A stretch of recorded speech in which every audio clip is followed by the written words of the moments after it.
তো ভিউয়ার্স, তো আপনারা দেখতে পাচ্ছেন একেবারে নদীর মাঝখানে, মানে এখানে বর্ষা হলে পানিতে টলে যায়, তো মাঝখানে কিন্তু একটা ডুপ্লেক্স বাড়ি করছে। তো বাড়ির মালিক খুব শৌখিন, তো আমরা আজকে ডুপ্লেক্স বাড়িটা দেখাবো, দেখতে থাকুন। তো এই পাশাপাশি খোলা আছে, অনেক সুন্দর জায়গা। কতটা শৌখিন হলে মানুষ এই ধরনের বাড়ি করে থাকে। দেখতে পাচ্ছেন নদীর মাঝখানে কিন্তু উনি ডুপ্লেক্স বাড়িটা করছে 1.5 কোটি টাকা খরচ করে। তো পাশে একটা ছোট ঘর রয়েছে, তো খুবই সুন্দর বাড়ি। আমরা সামনে যাব, সামনে গেলে অনেক সুন্দর দেখতে পারবো।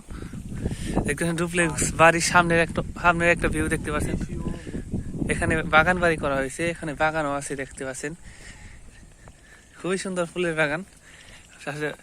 ডুপ্লেক্স বাড়ি, এখানে কিন্তু মানুষ থাকে না, এনি মাঝে মাঝে আসে, মাঝে মাঝে আসে না।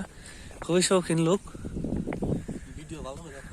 হ্যাঁ ভিডিও ভালো করে করতেছি। খুবই শৌখিন লোক, দেখতে পাচ্ছেন চারদিকে বাগান, শুধু ধানের বাগান।